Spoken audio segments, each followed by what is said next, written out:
தனக்கே உண்டான சுய அனுபவம் அவசியம். ஸ்லோகம் 62. நோயானது மருந்தை பருகாமல் மருந்தினுடைய பெயரை உச்சரிப்பதால் போய்விடாது. பிறர் கண்கொண்டு பாராமல் தனக்குத்தானே அனுபவம் ஏற்பட்டாலன்றி பிரம்மத்தைப் பற்றிய பேச்சால் ஒருவன் முக்தி எய்துவது இல்லை.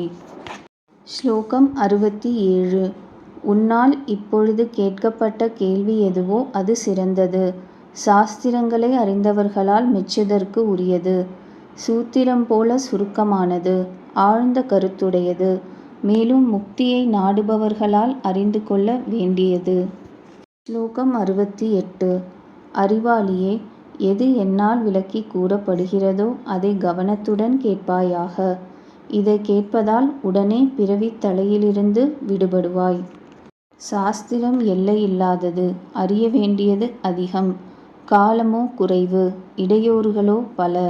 எது சாரமாய் உள்ளதோ அதை நீர் கலந்த பாலிலிருந்து பாலை மட்டும் ஹம்சம் கிரகிப்பது போல நாடி அடைய வேண்டும். ஸ்லோகம் 69. முக்திக்கு முதன்மையான காரணம் அல்லது படி நிலையற்ற பொருள்களில் தீவிரமான வைராக்கியம். பிறகு அகக்கரணங்களில் அடக்கம். மேலும் புறக்கரணங்களில் அடக்கம். பொறுமை, பற்று வைத்த எல்லா கருமங்களையும் அறவே துறந்து விடுதல். ஸ்லோகம் 70. பிறகு முக்தியில் நாட்டமுடையவனுக்கு குருவிடமிருந்து உபதேசம் பெறுதல், அதை சிந்தித்தல், எப்பொழுதும் இடைவிடாது நீண்ட காலம் தியானம் பழகுதல். அதற்கு மேல் உயர்ந்த நிர்விகல்ப சமாதியை அடைந்து அறிவாளி இங்கேயே முக்தி இன்பத்தை அடைகின்றான். நீண்ட காலம் இடையறாமல் ஏற்பட்ட சாதனங்களுடன் அபியாசம் நிகழுமாகில் அது திடமாகி விரும்பிய பலனை அளிப்பதாகும்.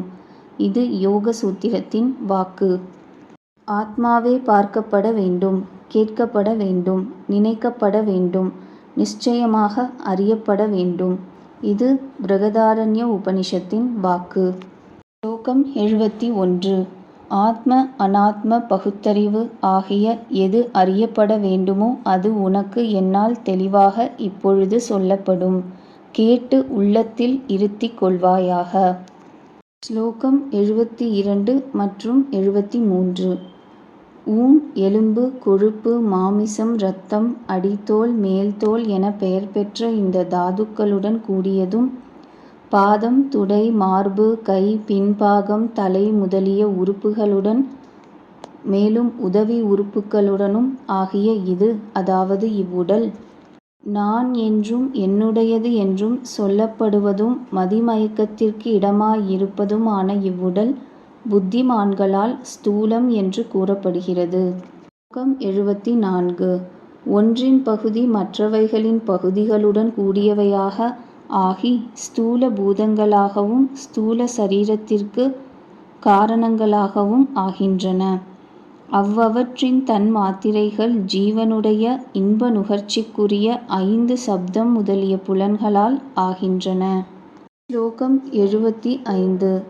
எந்த மூடர்கள் அறுக்க முடியாத பற்று என்னும் வலிய கயிற்றால் இவ்விஷயங்களில் கட்டுண்டிருப்பவர்களோ அவர்கள் வேகம் மிகுந்த தமது கருமமாகிய தூதர்களால் கவரப்பட்டவர்களாய் மிகவும் தாழ்ந்த நிலைக்கும் உயர்ந்த நிலைக்கும் வருவதும் போவதுமாய் இருக்கிறார்கள்.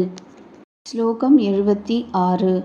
மான், யானை, விட்டில் பூச்சி, மீன், வண்டு ஆகிய 5ம் தத்தம் முக்கிய குணத்தால் கட்டுண்டவைகளாக சப்தம் முதலிய 5 விஷயங்களில் ஒன்றினாலேயே மரணத்தை அடைந்திருக்கின்றன. மனிதனோ 5னாலும் கவரப்பட்டவனாய் இருக்கவே என்ன சொல்வது? குணம் எனும் சொல் கயிறு என்றும் இயல்பு என்றும் பொருள்படும். ஸ்லோகம் 77.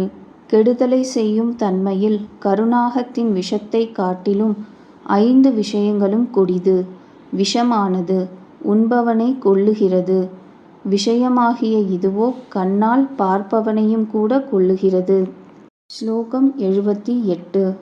அகற்றுவதற்கு மிகவும் கடினமான விஷய ஆசையாகிற கடும் பிணைப்பிலிருந்து எவன் விடுபட்டவனோ அவனே முக்திக்கு உரியவன் ஆகிறான். 6 சாஸ்திரங்களையும் அறிந்தவனாயிருந்தாலும் வேறு ஒருவனும் உரியவன் ஆகமாட்டான். ஆசையும் பயமும் கோபமும் இல்லாதவன் எவனோ அவன் எப்போதும் முக்தனே. இது கீதாச்சாரியனின் வாக்கு. ஸ்லோகம் 79. பிறவிக் கடலின் கரையை கடப்பதற்கு முயற்சி செய்யும் முமுட்சுக்களை திடமான வைராக்கியம் இல்லாதவர்களாயின் ஆசை என்னும் முதலை கழுத்தில் கவ்வி வேகமாக இழுத்து நடுவழியில் முழுக்கடித்து விடுகிறது. ஸ்லோகம் 80. விஷயம் எனும் முதலை எவனால் நல்ல வைராக்கியம் எனும் வாளால் கொல்லப்பட்டதோ அவன் தடையேதும் இல்லாதவனாய் பிறவிக்கடலின் கரையை அடைகிறான். ஸ்லோகம் 81. கொடிய விஷமாகிய வழியில் செல்லும் புத்தி கலக்கமுடையவனுடைய ஒவ்வொரு அடியிலும் யமனும் தொடர்ந்து வருகின்றான் என்று இதை அறிவாயாக. நன்மையை விரும்பும் நல்லவர்களின் சொல்லாலும் குருவின் உபதேசத்தாலும் தன்னுடைய யோசனையாலும் செல்பவனுக்கு பயன் கூடி வருதல் தானே உண்டாகிறது. இது உண்மையே என்று அறிவாயாக. ஸ்லோகம் 82. முக்தியில் விருப்பம் உனக்கு இருக்குமே ஆனால் விஷயங்களை விஷத்தைப் போல வெகு தூரத்தில் ஒதுக்கித் தள்ளிவிடு.